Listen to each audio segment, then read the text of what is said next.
तो गाइस जैसा कि अपन लोग ने लास्ट एपिसोड के एंड में देखा था, यहाँ पर ये दोनों आपस में फाइट करने में लगे हुए थे कि तभी यहाँ पर हेडसन आ जाता है, दोनों को रोक देता है और बोलता है मुझे डिटेल में बताओ क्या कि यहाँ पर हुआ क्या।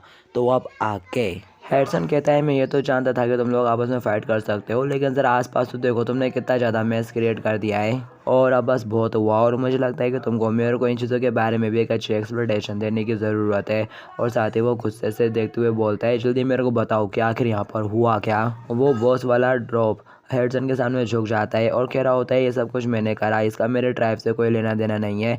ये सुनते ही उसके ट्राइब वाले चिल्लाना शुरू कर देते हैं कैप्टन बहुत सारे आप ये क्या बोल रहे हो। हेडसन कहता है क्या तुमने ये सब कुछ खुद करा, क्या मैं इसके पीछे का तुम्हारा रीज़न जान सकता हूँ। वो बॉस बंदा सोच रहा होता है मैं ये बात जानता था कि एक रॉन्ग डिसीजन से हमें पनिशमेंट मिल सकती है, हालांकि मैं अपने ट्राइब का कैप्टन हूँ और मैं उनको गलत जगह पे नहीं फंसने दे सकता। तो वो यहाँ पर बोलने लगता है कि मैं यहाँ पर चोरी की, तभी पीछे से यो उसके कंधे के ऊपर हाथ रखता है और बोलता है ये सब कुछ मैंने करा, सॉरी मुझे माफ़ करना, ये सारा मिस मेरी वजह से हो गया।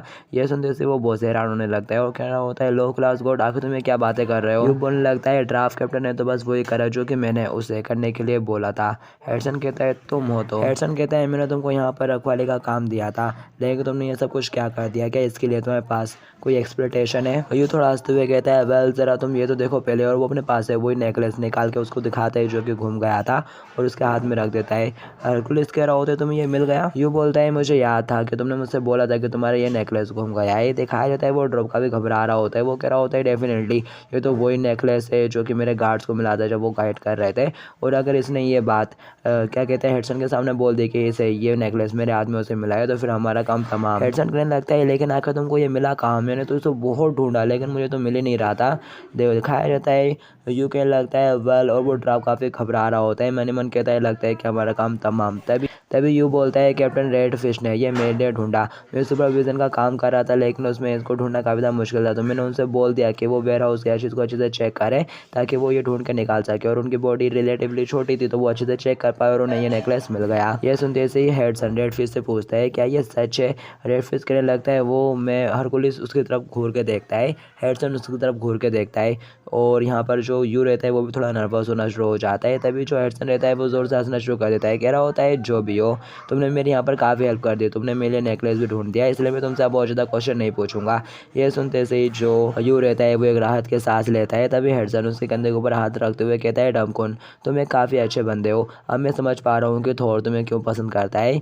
यू भी अपनी तारीफ सुनने के बाद उसको शुक्रिया बोल देता है हंसते हुए। जो हेडसन रहता है वो उसे ड्रॉप का हैमर उठा लेता है और कह रहा होता है मैं तुम लोगों के बारे में ये सोच सोच कर परेशान हो रहा था कि तुम्हारे अंदर मोटिवेशन और अपने लोहार वाले काम के प्रति जो नेगलेक्टी है उसकी कमी हो गई होगी, लेकिन लगता है कि मैं बिना फालतू में चिंता कर रहा था। ज़रा इस हैमर को तो देखो, मैंने देखा था ये हैमर मेरे वेपन से टकराया था लेकिन इसके बावजूद इसके ऊपर एक सिंगल स्क्रैच तक नहीं आया है, तुम्हारा काम वाकई में लाजवाब है। और वो हैमर देते हुए उसके काम की बढ़िया तारीफ कर देता है जिससे कि जो हेडसन रहता है वो बेहद इमोशनल हो जाता है। हेडसन कहता है चलो अब लोग इसी तरह से साथ में बढ़िया काम करते रहेंगे। वो ड्रॉप इमोशनल हो जाते हैं और कहते हैं यस सर। हेडसन कहता है वैसे गॉड ऑफ माउंटेन मुझे लगता है कि मैंने इस जॉब के लिए तुम्हारे ऊपर भरोसा कर कर काफ़ी अच्छा डिसीजन लिया था, ना सिर्फ तुमने मेरी जॉब वाली जगह को अच्छे से गाइड करा बल्कि मेरे लिए ये नेकलेस भी ढूंढ दिया, तो इन सब के बदले तुमको एक इनाम देना तो बनता है। और साथ ही वो एक बॉक्स को निकाल के उसके सामने करता है और कह रहा होता है ये रहा मेरी तरफ से एक छोटा सा टोकन। ये देखकर यू बेहद खुश हो जाता है और कह रहा होता है क्या एक स्पेशल गिफ्ट ज़रूर ये डबल एज का हो सकता है, मैंने तो सोचा था कि मेरे को बस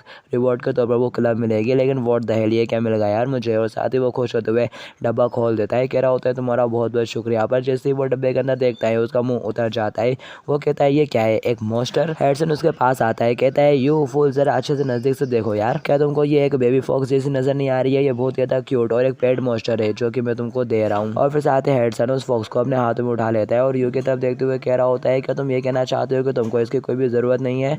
और साथ ही वो यहाँ पर एक मंत्र बोलता है जिससे वो फॉक्स देखते ही देखते एक तलवार में बदल जाती है। और हेडसन बोलता है क्या ये वही सेम चीज़ नहीं है जिसकी तुमको ज़रूरत है। यू ये देखकर एकदम हैरान हो जाता है और कह रहा होता है क्या वो जोड में ट्रांसफॉर्म हो सकती है। वो फॉक्स भी अपने जोड वाली फॉर्म में क्यों क्यों करके बात कर रही होती है और जो हेडसन रहता है वो हंसते हुए कहता है लेकिन तुमने अभी देखे क्या है, ये ना सिर्फ जोड में ट्रांसफॉर्म फॉर्म हो सकती है बल्कि इससे कोई फर्क नहीं पड़ता कि ये तलवार है शायद या फिर भाला है, बल्कि ये तो हथियारों का इंसेंस है और ये इस यूनिवर्स के किसी भी हथियार में बदल सकता है। और ये उसके हिसाब से बदलता है जिसके हाथ में ये वेपन होता है उसी के साइज के अकॉर्डिंग। और अगर मैं दूसरे शब्दों में कहूँ तो ये एक एक बहुत ही ज़्यादा प्रीशियस गॉडेस ट्रेजर है जो कि मैं तुमको देने के बारे में सोच रहा था।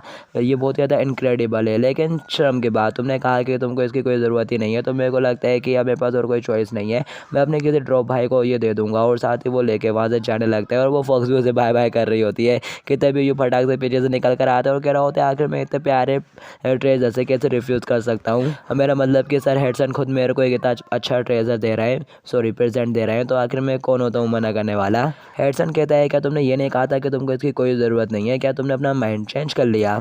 हेडसन कहता है नो वे, वो तो बस मैं ऐसे ही पोलाइटनेस के लिए एक बार रिफ्यूज़ कर रहा था। और साथ ही वो उसको सिलाना शुरू कर देता है, कह रहा होता है मैं इसका अच्छे से ख्याल रखूँगा, और वो उसके हाथों से ले लेता है और कह रहा होता है तुम कितनी ज़्यादा प्यारी हो, तुम तो एकदम वाइट और फ्लफ़ी हो, तो ऑल राइट आज से तुम्हारा नाम स्नो वाइट। और जैसे वो ये बोलता है वो उसको चाटना शुरू कर देती है।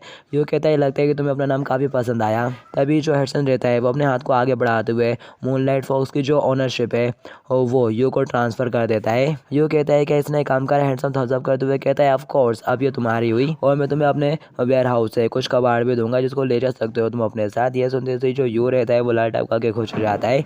और फिर नेक्स्ट सीन में दिखाया जाता है हेडसन कह रहा होता है मेरे को अभी भी काफ़ी काम करना है, तो मेरे को जाना होगा और तुम अपने रास्ते में एकदम केयरफुल रहना। यू खुश होते हुए कह रहा होता है तुम्हारा बहुत बहुत शुक्रिया मेरी इतनी फिक्र करने के लिए। तभी वो बॉस वाला ड्रॉप यहाँ पर आ जाता है और यू से कहने लगता है आखिर तुमने हमारी मदद क्यों करी, हमारी मदद के लिए तुमने झूठ क्यों बोला, तुम ये बात जानते हो ना अगर तुम हमें रास्ते में आते तो हम तुम्हें भी मार देते। और यू कहता है तुम लोग लिटरली रिस्पॉन्सिबल और ट्रस्ट हो, और ये बात मैं जानता हूँ, मैंने भी तुम्हारी तरह बिल्कुल सिमिलर फील करा है जब मैं अपनी पास्ट लाइफ में उन सब से जूझ जाता, तुम लोग भी बिल्कुल मेरी तरह हो सिमिलर। वो बहुत हैरान हो जाता है, कह रहा होता है क्या सिमिलर, बस ये अकेला रीज़न है, अगर तुम्हें कुछ चाहिए तो। तभी यू कहता है तुम परेशान मत हो, मैं तुमसे कुछ भी नहीं मांगने वाला हूँ, आफ्टर ऑल यहाँ पर अपन सभी लोग ही एक दूसरे की मदद करते हुए जी रहे हैं। और जो सर हेडसन है असल में उन्होंने तुम्हें तो शुरुआत में ही पकड़ लिया था, लेकिन उन्होंने डिसाइड कर लिया था कि वो तुमको जाने देंगे। और फिर वो कहता है एक्सक्यूज़ मी अब मेरे को जाना होगा और वहाँ से चला जाता है। वो बॉस कहता है यू डम कौन, मैं अपने पूरे ट्राइब की तरफ से तुम्हारा शुक्रिया अदा करता हूँ। हालांकि हमारे ट्राइब के नाम पर हुए डिसऑनर को अब धोया नहीं जा सकता, लेकिन मैं आशा करता हूँ कि किसी दिन तुम्हारे एहसान का बदला चुकाकर मैं इसे हटा दूंगा। एक बार फिर किसे तुम्हारा बहुत बहुत शुक्रिया। तभी हेडसन चलाते हुए कहता है सभी लोग आ जाओ, आज रात भर अब लोग अच्छे से काम करने वाले हैं। और वो लोग भी एक्साइटेड हो जाते हैं और बोलते हैं चलाते हुए क्यों नहीं, हथौड़ों को मत रोको और टेम्परेचर को हाई करो। और फिर इसके बाद हमें इंसानी दुनिया का सीन दिखाया जाता है। जो यू रहता है वो उस बोरे को लेकर कहीं पे पहुंच चुका होता है, किसी बिल्डिंग के सामने खड़ा होता है और कह रहा होता है चलो अब कुछ मनी बनाई जाए। और फिर इसके बाद हमें एक बंदे के बारे में बताया जाता है, इसका नाम है जीवन और ये है 37 साल का। और जब से ये यंग था इसने इसी हंटर वाली फील्ड में काम करना शुरू कर दिया था। ये हंटर मैनेजर है और लास्ट वीक इसका प्रमोशन हो गया बिगेस्ट हंटर डिपार्टमेंट स्टोर में इस कंट्री के, ये उसका जनरल मैनेजर बन गया। जी जूस पी रहा होता है और सोच रहा होता है जबकि मैं इस कंट्री के सबसे बड़े स्टोर का मालिक बन चुका हूँ, जनरल मैनेजर बन चुका हूँ, तो अब मेरे को अपनी सारी पास्ट की चीज़ों को हटाते हुए आगे बढ़ना होगा। अब मेरे साथ नोबल लोगों का उठना बैठना है, तो मैं ज़रा से भी मिस्टेक अफोर्ड नहीं कर सकता। और वो मनी मन खुद की तारीफ़ें करे जा रहा होता है और अपने ख्यालों में खोया हुआ रहता है कि तभी यहाँ पर यू आ जाता है जो कि उसे एक्सक्यूज़ मी देते हुए आवाज़ दे रहा होता है। और यू को देखने के बाद उसकी शक्ल में 12 बज जाते हैं, वो बेहद ही गुस्सा हो रहा होता है और मनी मन कह रहा होता है होली शिट, आखिर ये कौन आ गए जैसे जी खबर, ये तो देखने से ये गरीब लग रहा है। यू कहता है मैं यहाँ पर कुछ सामान सेल करने के लिए आया हूँ। वो मैनेजर यू को देख रहा होता है और कह रहा होता है क्या ये एक हंटर है, ये कितना ज़्यादा पतला सा है और इसका ये पेट भी कितना ज़्यादा टिनी है और इसके पास तो एक सिंगल आर्मर और वेपन भी नज़र नहीं आ रहा है। मैं जानता हूँ कि क्या हुआ होगा, ये ज़रूर एक ऐसा बेवकूफ़ है जिससे लगता है कि ये हंटर है और ये गया होगा किसी खाली टेंशन में और उठा लाया होगा कुछ कचड़ा और यहाँ पर बेचने के लिए आ गया। और फिर साथ ही वो मुँह बनाते हुए कहता है यस सर आपका वेलकम है हमारे हंटर डिपार्टमेंट में, मैं आपको रास्ता गाइड करूँगा। और फिर वो यू को अपने साथ लेकर किसी बंदे के सामने पहुंच जाता है और कह रहा होता है सारी चीज़ें इनके हवाले कर दो, ये उन चीज़ों को चेक करेंगे। और फिर दिखाया जाता है वो बोरा खोलकर उन सारी चीज़ों को देखना शुरू कर देता है और काफ़ी हैरान हो रहा होता है, कह रहा होता है ये चीज़ें आगे तुमको ये कहाँ से मिली। यू बोलता है मेरे किसी जान पहचान वाले ने मेरे को ये चीज़ें दे दी थी। ये सुनते ही वो मैनेजर भड़कना शुरू कर देता है और चिल्लाते हुए कहता है लगता है कि मैं सही था, ये रैंडम चीज़ें आगे तुम्हारी हिम्मत कैसे हुई हमारे हंटर स्टोर में कुछ इतना सस्ता सा सामान लेकर आने की। और साथ ही वो कहने लगता है सर ये सिर्फ यहाँ पर सस्ता और अजीब सा सामान लेकर आया है, क्यों ज़रा मेरे को बताइए। और वो बंदा कहता है मैं 40 सालों से इस फील्ड में काम कर रहा हूँ, लेकिन तुम एक ऐसे फर्स्ट पर्सन हो जिसको मैंने इस तरह की रैंडम चीज़ों के साथ देखा है। ये सारी ही कम से कम हाईएस्ट क्वालिटी की 4 स्टार इक्विपमेंट है। ये सुनते से वो मैनेजर भी एकदम चौंक जाता है और कह रहा होता है इम्पॉसिबल। और वो यू की तरफ देखते हुए सोच रहा होता है आखिर ये जैसे बंदे के पास इतने हाई क्वालिटी इक्विपमेंट क्या कर रहे हैं, क्या ये वाकई में कोई बड़ा आदमी हो सकता है, आखिर ये है कहाँ से। और वैसे मैंने ऐसी बातों के बारे में भी सुना है कि यहाँ पर कुछ हमल लोग हैं जो कि बहुत ही ज़्यादा अमीर है, और फिर साथ ही उसका रवैया ही चेंज हो जाता है यू के प्रति। वो बड़े प्यार से कहता है सर चलिए मैं आपको वीआईपी रूम की तरफ ले चलता हूँ, और फिर ये लोग होते हैं वीआईपी रूम में। वो बूढ़ा कह रहा होता है अगर तुम ये सब कुछ हमको बेचना चाहते हो तो हम इसके लिए तुमको 3 बिलियन वो देने को तैयार हैं। ये सुनते से यू हंसना शुरू कर देता है और कह रहा होता है क्या 300 मिलियन, और फिर साथ ही वो बेहद ही चौंक जाता है और हैरानी से कह रहा होता है क्या 3 बिलियन। ये सब तो बस हैंडसन के इधर का कबाड़ है और यहाँ पर इसकी कॉस्ट बिलियंस में है, 3 बिलियन। वो सोच सोच के हैरान हो रहा होता है। वो बूढ़ा बंदा कहता है हमने ये प्राइस तुम्हारे इक्विपमेंट की क्वालिटी को देखकर कंसीडर करा है और बाकी कुछ बायर्स और सेलर के नंबर के ऊपर डिपेंड करता है, यहाँ तक कि हम तुमको इसका डबल प्राइस भी दे सकते हैं। और साथ ही मैनेजर सोच रहा होता है ये एकदम हाई क्वालिटी के इक्विपमेंट है, इनको लेने के बाद हम इनको काफ़ी हाई प्राइस में बेच सकते हैं और ये सब मेरी आंखों के सामने है, मैं इस मौके को बिल्कुल भी जाने नहीं दे सकता, चाहे कुछ भी हो मेरे को ये लेना तो पड़ेगा। और साथ ही वो मक्खन लगाते हुए कहता है डियर कस्टमर क्या आपका ये सब कुछ हमको बेचने का प्लान है। यू कहता है क्या सब कुछ, वो कहता है हाँ हाँ।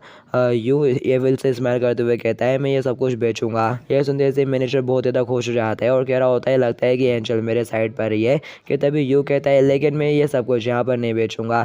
यह सुनते से बेचारे मैनेजर के तोते उड़ जाते हैं। और फिर नेक्स्ट सीन में 2 जनों को दिखाया जाता है जो कि यू को छू के शुक्रिया सर बोल रहे होते हैं, और यू के हाथ में उसके बैंक अकाउंट की डिटेल्स होती हैं, उसके हाथ काँप रहे होते हैं। वो कह रहा होता है कि ये सपना तो नहीं, आखिरकार अब मेरे बैंक अकाउंट में भी पैसा है, आखिर इसमें कितने ज़्यादा ज़ीरो है। वैसे लगता है कि ये सब लोग मेरे से काफ़ी ज़्यादा सरप्राइज हो चुके हैं, मैंने कुछ ज़्यादा ही मैच कर दिया, मैं पूरे दिन से यहाँ पर भटक रहा हूँ। और फिर तभी उसकी नज़र किसी शॉप के ऊपर पड़ती है, वो इस्तेमाल करते हुए कहता है अब जबकि मैंने इतना सब कुछ कमाया है तो मैं खुद को थोड़ा प्रेजेंट दूंगा और साथ ही मैं कल मम्मी के लिए अपनी अच्छा बच्चा बनूंगा।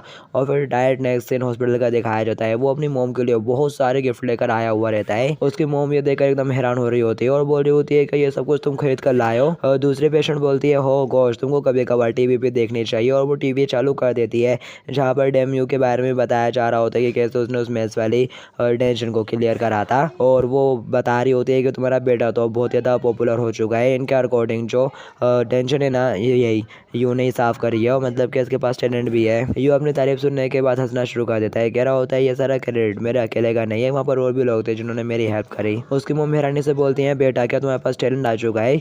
यू कहता है हाँ मुझे हाल ही में पता चला इसके बारे में, और ये सब कुछ एकदम सडनली हो गया तो मेरे को अच्छे से नहीं पता कि ये सब क्या है एग्जैक्टली। लेकिन तभी वो अपनी मोम की तरफ देखते हैं, उसकी मोम बेहद ही इमोशनल हो जाती है और रोना शुरू कर देती है, कहती है मेरे को बहुत ज़्यादा खुशी हो रही है। यू परेशान हो जाता है, कह रहा होता है मोम आखिर आप रो क्यों रही हो। और साथ ही वो दुखी होते हुए मन ही मन कह रहा होता है मोम हमेशा से इस चीज़ के लिए खुद को ही ब्लेम करती थी कि आखिर मेरे पास कोई टैलेंट क्यों नहीं है। और फिर तभी टीवी पर टेंशन से रिलेटेड न्यूज़ आना शुरू हो जाती है, जिसमें वो वाला बंदा भी अपेयर होता है जिसने यू के साथ मिलकर टेंशन को क्लियर करा था, और लोग बाग उससे पूछ रहे होते हैं यू के बारे में आखिर वो न्यू हंटर कौन है जिसके बारे में हमने अफवाहें सुन के रखी हुई हैं। और वो कहता है मैं तुम लोगों को डिटेल में तो नहीं बता सकता, लेकिन वो बहुत ज़्यादा बेस्ट हंटर है, और ऑफ कोर्स वो एक बहुत ज़्यादा पावरफुल जोड़मैन भी है और साथ ही काफ़ी ज़्यादा क्लेवर भी है। बिना उसके उस टाइम पर हम लोग उस टेंशन को क्लियर ही नहीं कर पाते, वो एकदम इम्पॉसिबल होता है उसके बिना।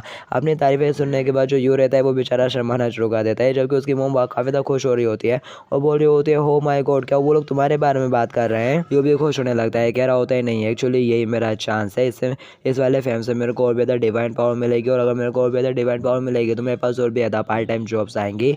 और फिर साथ ही वो बता रहा होता है कि उसने एक पार्ट टाइम जॉब को पिकअप करके रखा हुआ है, जिसके रिवॉर्ड में उसको एक गोल्डन कलर का एप्पल मिलेगा जो कि गॉड्स की इमॉर्टैलिटी के लिए रिस्पॉन्सिबल होता है। और यहाँ पर जो यूज रहता है ना उसने सोचा है कि वो उस जॉब को करेगा और गोल्डन एप्पल लाएगा ताकि वो अपनी मोम का कैंसर ठीक कर सके, उसकी मोम को कैंसर है। और फिलहाल उसकी मोम टीवी पे अपने बेटे के बारे में सुनकर काफ़ी खुश हो रही होती है कि तभी वो बंदा एक ब्रेकिंग न्यूज़ बताता है कि करेंटली अभी योगिन सिटी में एक गेट ओपन हुआ है। दिखाया जाता है उस गेट से एकदम डार्क कलर का ऑरा रिलीज हो रहा होता है, और उसको महसूस करते से ही जो यहाँ पर फॉक्स रहती है ना वो डर के मारे यू के शर्ट के अंदर ही घुसना शुरू कर देती है। यू कहता है स्नो वाइट आकर तुम्हें क्या हो गया, और जैसे वो उस डार्क ऑरा के कॉन्टेक्ट में आता है यहाँ पर यू को भी नजर आता है एक बड़ी सी आग जो कि पृथ्वी की तरफ ही देख रही है। और ये देखने के बाद जो यू रहता है वो भी काफ़ी घबरा जाता है और सर पकड़ते हुए कहता है आखिर ये क्या था।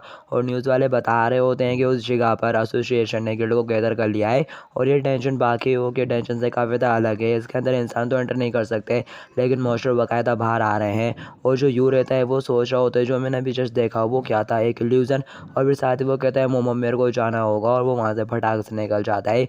और फिर इसके बाद हमें उसे टेंशन का सीन दिखाया जाता है। उस टेंशन से मॉन्स्टर बाहर निकल कर आ रहे होते हैं, और यहाँ पर कुछ गर्ल्स हुई रहती हैं गेतर, जो कि उनको रोकने का काम कर रही हैं। और यहाँ पर अपना हीरो यू भी आ जाता है, जो कि एक पहाड़ी के ऊपर होता है और कह रहा होता है तो ये गेट यहाँ पर है, और ठीक उसके नीचे रोड पर वो सभी लोग उन मॉन्स्टर के साथ फाइट कर रहे होते हैं। यू कहता है चलो अब टाइम आ चुका है चमकने का, और वहाँ पर नीचे वो लोग मॉन्स्टर को मार रहे होते हैं। उनमें से एक बंदा कहता है क्या ये थर्ड वेव थी, तभी पीछे से एक बंदा कहता है अभी के लिए वो वेव आना रुक गई है, तो चलो थोड़ा सा ब्रेक ले लेते हैं और ज़्यादा कंफर्टेबल मत हो जाना, अभी नेक्स्ट वेव भी आ सकती है। कि तभी उनमें से एक बंदे की नज़र ऊपर पहाड़ी पर पड़ती है, वहाँ पर उसे यू नज़र आ जाता है। वो कह रहा होता है आखिर वो क्या है, और अरे वो तो एक पर्सन की तरह नज़र आ रहा है। और फिर नेक्स्ट सीन में दिखाया जाता है वो अपने कमांडर के पास जा रहा होता है सर सर कहते हुए, वो उसे गुस्से से पकड़ लेता है और कह रहा होता है आगे तुमको किसने यहाँ पर आने के लिए बोला, वहाँ पर तुम्हें सबको संभालना था, रिपोर्ट करनी थी यू इडियट। वो बंदा कहता है वो सब तो ठीक है मास्टर, लेकिन ज़रा ऊपर तो देखिए। उसकी बात सुनने के बाद उसका कैप्टन भी ऊपर की तरफ देखता है और कहता है आखिर वो क्या है, अरे ऐसा लग रहा है कि उस स्पॉट पर एक सिविलियन है। कमांडर कहता है हाँ वो एक सिटीजन की तरह ही लग रहा है, लेकिन वो रजिस्ट्रेशन एरिया में क्या कर रहा है। दूसरा बंदा कहता है हाँ मैं भी इसी बारे में सोच रहा था। यह सुनते से कमांडर उसको गुस्से से पकड़ लेता है और कह रहा होता है तो आकर तुम यहाँ पर खड़े खड़े क्या बकवास कर रहे हैं, हाँ जल्दी जाओ और उसको लेकर आओ। वो उसके ऊपर चिल्ला रहा होता है, तो दिखाया जाता है तो रिपोर्टर्स होते हैं यहाँ पर जो ये सब कुछ देख रहे होते हैं और कह रहे होते हैं आखिर वहाँ पर क्या चल रहा है। और दूसरा बंदा कहता है मेरे को लगता है कि वहाँ पर कोई सिटीजन घुस गया है, और फिर वो लोग आपस में फुसफुसाना शुरू कर देते हैं। चश्मे वाला कह रहा होता है, चश्मे वाला बोल रहा होता है मैंने तो सुना था कि ये लीडर बहुत ज़्यादा कम्पेटिटिव है। और दूसरी बोलती है हाँ मैंने भी ऐसे सुना था, लेकिन ज़रा देखो तो ये लोग तो यहाँ पर एक सिटीजन को भी कंट्रोल नहीं कर पा रहे हैं। और फिर साथ ही वो मुस्कुराते हुए कहने लगती है मेरे को लगता है कि यहाँ पर अपन को एक अच्छी से इंटरेस्टिंग स्टोरी मिल गई है। दिखाया जाता है उन लोगों को इस तरह से बात कर देते हैं, जो कमांडर है वो बहुत ज़्यादा गुस्सा हो जाता है और कह रहा होता है वर्थलेस बास्टर्ड, इन लोगों से कुछ नहीं हो सकता, मेरा पहले से दिमाग ख़राब है, मेरे कॉमरेड्स ने मेरे को यहाँ पर इस टेंशन को संभालने के लिए अकेला भेज दिया, और ऊपर से ये सर दर्द भी। और साथ ही वो स्किल का यूज़ करते हुए ऊपर जाने लगता है, कह रहा होता है मेरे को जल्दी से जल्द प्रमोशन चाहिए। और वो जंप मारते हुए एक ही छलांग में यू के ऊपर से गुजरते हुए उसके पीछे लैंड कर जाता है और सर पकड़ते हुए कह रहा होता है आगे मेरे को ये काम भी खुद से क्यों करना पड़ रहा है। और साथ ही वो यू से कहता है बस बहुत हुआ, ये रजिस्ट्रेशन एरिया है, तुम यहाँ पर नहीं आ सकते, जल्दी से यहाँ से दफ़ा हो जाओ। अगर तुमको यूट्यूब के लिए वीडियो शूट करना है तो कहीं और जाकर करो, लेकिन यू अपनी जगह से नहीं हिलता, वो उसको ही देख रहा होता है। तो उस हंटर को लगने लगता है ज़रा देखो तो इसको, ऐसा लगता है कि एक रियल हंटर को देखकर इसकी नज़रें नहीं हट रही हैं। और साथ ही वो खुद की तारीफ़ें करते हुए कहता है मैं समझ सकता हूँ तुम यहाँ पर बहुत ज़्यादा नर्वस हो, तुम्हारे सामने एक 3 स्टार का रियल हंटर जो खड़ा है, और वह लगा तुम मेरा ऑटोग्राफ लेना चाहते हो और इंटरव्यू लेना चाहते हो, तो मैं तो ऊपर एक फेवर कर सकता हूँ। लेकिन ये उसकी बातों को इग्नोर करता हुआ आगे बढ़ आता है, कह रहा होता है नहीं शुक्रिया, मेरे को कुछ काम है। और साथ ही वो आगे की तरफ निकल जाता है उसको फुल्ली इग्नोर करते हुए। तो ये देखकर वो बेहद गुस्सा हो जाता है और उसका हाथ पकड़ लेता है और कह रहा होता है हे क्या तूने जस्ट अभी मेरे को इग्नोर करा। और उसने यू के हाथ को पकड़ के जोर से दबा दिया होता है। यू कहता है आगे तुम्हें कर क्या रहे हो हाँ। और साथ ही वो सोच रहा होता है ज़रा इस बाशर्ट की स्ट्रेंथ तो देखो। और वो हंटर हंसते हुए कहता है ज़रा देखो तो एक रैंडम बाशर्ट मेरे को यहाँ पर कम आंक रहा है, और ज़रा उसकी ये वीक पेट तो देखो कितनी कमज़ोर सी है। और मैं श्योर हूँ कि तुम कोई अनोन हंटर हो जो कि फेमस होने की कोशिश कर रहा है, लेकिन तुमको अपनी जगह पता होनी चाहिए, अगर सच में नहीं आता तो फिर तुमको इसकी कीमत भी चुकानी पड़ती है। और साथ ही वो उसको पंच मारने लगता है, लेकिन यू इजली उसके पंच से डॉज कर जाता है और उसके पैर में हल्का सा मारता है जिससे वो गिरने लगता है और वो पहाड़ी के नीचे ही गिरने लगता है। तो यू फटाक से उसका हाथ पकड़ के उसे नीचे गिरने से बचा लेता है और कह रहा होता है कि तुम ठीक हो, सॉरी मैंने ये जानबूझकर नहीं करा, मेरा ये इरादा नहीं था। और बट फिर भी एक 3 स्टार के हंटर को क्या अपने आप को इस तरह से गिरने देना चाहिए था। दिखाया जाता है वो बंदा बेहद एम्बेरस हो जाता है और साथ ही गुस्से के साथ कहता है यू बास्टर्ड तू बस लकी था, क्या तू मेरे को जानता भी है कि आखिर मैं कौन हूँ यू बास्टर्ड। और वो उसका हाथ पकड़ के डबल के ऊपर आके उसके ऊपर अटैक कर देता है, लेकिन यूँ नीचे झुकते हुए उसके पंच से बचकर दूर खड़ा हो जाता है और कह रहा होता है ज़रा रोको रोको, मेरे को इन सबसे कोई भी प्रॉब्लम नहीं है, लेकिन क्या ये ठीक होगा, ज़रा देखो तो। वो सब लोग यहीं पर देख रहे हैं। दिखाया जाता है वो रिपोर्टर्स ऊपर देख लेते हैं और कह रहे होते हैं ज़रा देखो तो, लगता है कि वो लोग फाइट कर रहे हैं, जल्दी से कैमरा वहाँ पर करो। ये देखकर वो कमांडर अब और भी ज़्यादा गुस्सा हो जाता है, कह रहा होता है बास्टर्ड तूने ये जानबूझ के कराना। दिखाया जाता है जो कैमरा मैन रहते हैं ना वो यू को पहचान चाहते हैं, वो लोग कह रहे होते हैं यार ये तो वही वाला बंदा है जिसने उस मैच वाले टेंशन को क्लियर करा था, the new monster Hunter you डम को ना आखिर यहाँ कहाँ से आ गया। दिखाया जाता है ये सुनते से वो कमांडर भी चौंक जाता है और कह रहा होता है तो क्या यही बात शर्ट वो यू डमकुन है। और वो बेस्ट हंटर है जिसको खुद नेमगन ने भी एक्नॉलेज करा। तभी यू चलाते हुए कहने लगता है, रिपोर्टर्स प्लीज़ मेरी एक अच्छे से पिक्चर लेना, क्योंकि मेरी वजह से तुम लोगों को एक अच्छी खास रिपोर्ट मिलने वाली है। और साथ ही वो पीछे मुड़ते हुए कहता है, तुमने जस्ट मेरे से पहले क्या कहा था, एक रैंडम बास्टर्ड तुमको कम आंक रहे हैं क्यों? वो कमेंटर घबरा जाता है, कह रहा होता है वो मेरा मतलब। तभी यू कहता है, ज़रा अपनी आँख अच्छे से खोल के देख और देख क्या एक रैंडम बास्टर्ड ये कर सकता है। और साथ ही वो भगते हुए जाता है और पहाड़ी से कूदने लगता है। ये देखकर वो सभी लोग एकदम हैरान हो रहे होते हैं। वो बंदा कहता है, सर रुको तो तुम ये क्या कर रहे हो, लेकिन यू कूद जाता है वहीं से उस पहाड़ी के ऊपर से और वो डायरेक्ट सीधा गेट की तरफ जा रहा होता है और वो उस गेट को टच कर लेता है और साथ ही अंदर भी एंटर कर जाता है। ये देखकर सभी लोग एकदम हैरान परेशान हो जाते हैं, कह रहे होते हैं अरे जस्ट ये क्या था। और वो बंदा भी ये देखकर चौंका हुआ रहता है और साथ ही हमें बताया जाता है ये एक नया फिनोमेना है जो कि 10 साल पहले ही सामने आना शुरू हुआ था। टेंशन के अपोजिट इससे बस कमजोर राक्षसी बाहर आते हैं और चूंकि ये कुछ समय बाद नेचुरली तौर से गायब हो जाएगा, इसलिए बस इसे एक सड़क दुर्घटना की तरह माना जाएगा। पर कई स्कॉलर्स ने इस गेट को काफी ज्यादा डेंजरस भी बताया है। दिखाया जाता है उस गेट से अजीब कलर का पल्पर रोलर रिलीज हो रहा होता है और सभी लोग काफी ज्यादा घबराए हुए रहते हैं, कह रहे होते हैं वो पर्सन जो भी कूदा था वो तो गेट के अंदर ही चला गया। और साथ में बताया जाता है कि इस तरह के गेट्स ह्यूमंस के इंटरेस्ट से बाहर थे, क्योंकि ह्यूमंस तो अंदर ही एंटर नहीं कर पाते थे। लेकिन इस बार का किस्सा थोड़ा अलग होगा। दिखाया जाता है यू के सामने विंडो ओपन हो रही होती है, चेकिंग यूर स्टेटस रिजल्ट। तुम एक लो क्लास के गॉड हो, तुम इस वर्ल्ड के अंदर एंटर कर सकते हो, तुम इस वर्ल्ड की दूसरी साइड में प्रवेश कर गए हो, आइज ऑफ द व्यूज तुम्हारे ऊपर नजर रखी हुई है। यह सुनने के बाद यू कहता है, मैं सही था, ये वाकई में वही गेट है जो कि मैंने स्नो की मेमोरी में देखा। अगर इसे गॉड्स ने बनाया है और इसके अंदर ह्यूमन एंटर नहीं कर सकते, तो इसका मतलब बस एक ही हुआ कि इसके अंदर गॉड ही एंटर कर सकते हैं। और साथ ही वो सोच रहा होता है आखिर वो लोग ह्यूमंस को इस टेंशन के अंदर क्यों नहीं आने देना चाहते। क्या उन लोगों ने नहीं कहा था कि टेंशन ह्यूमंस के टेस्ट के लिए होती है? कि तभी यू एक बैरियर से ठुक जाता है और कह रहा होता है आखिर ये क्या चीज़ है। वो उस बैरियर को टच करता है तो उसके सामने विंडो ओपन होती है कि तुम्हारे अंदर डिवाइन पावर की कमी है, इसलिए तुम इसके अंदर एंटर नहीं कर सकते और आई ऑफ द व्यूज तुमको देख रही है। ये सुनते से यू का पूरा चेहरा उतर जाता है। वो गुस्से से उसको पीटना शुरू कर देता है, लात मार रहा होता है, कंधे से भी ठोक रहा होता है। लेकिन एक विंडो बार बार ओपन हो रही होती है कि तुम्हारे पास इतनी डिवाइन पावर नहीं है कि तुम अंदर एंटर कर सको। तो ये देखने के बाद उसका दिमाग खराब हो जाता है। वो कह रहा होता है ये घटिया डिवाइन पावर, और उंगली दिखाते हैं आसमान में चलाते हुए कहता है आखिर ये बकवास डिवाइन पावर फिर किसे क्यों, मैं इसके बिना यहाँ से बाहर भी नहीं निकल सकता। और वो गुस्से के साथ वहीं पे बैठ जाता है। कह रहा होता है ठीक है, लगता है कि अब मेरे पास और कोई दूसरी चॉइस नहीं है, तो अब मेरे को लगता है कि मेरा गोला बस एक ही चीज़ है। और वो उठ के खड़ा हो जाता है और कह रहा होता है मेरे साथ ही रहना स्नो वाइट। जैसे ही मैं अंदर आया मैंने इसको देख लिया था, लेकिन मैं अंदर नहीं जाना चाहता था, लेकिन अब जबकि मैं यहाँ पर फंस चुका हूँ तो चलो कम से कम आप लोग इस टेंशन के और इस टेंशन गेट के ओनर का चेहरा तो देख ही लेते हैं।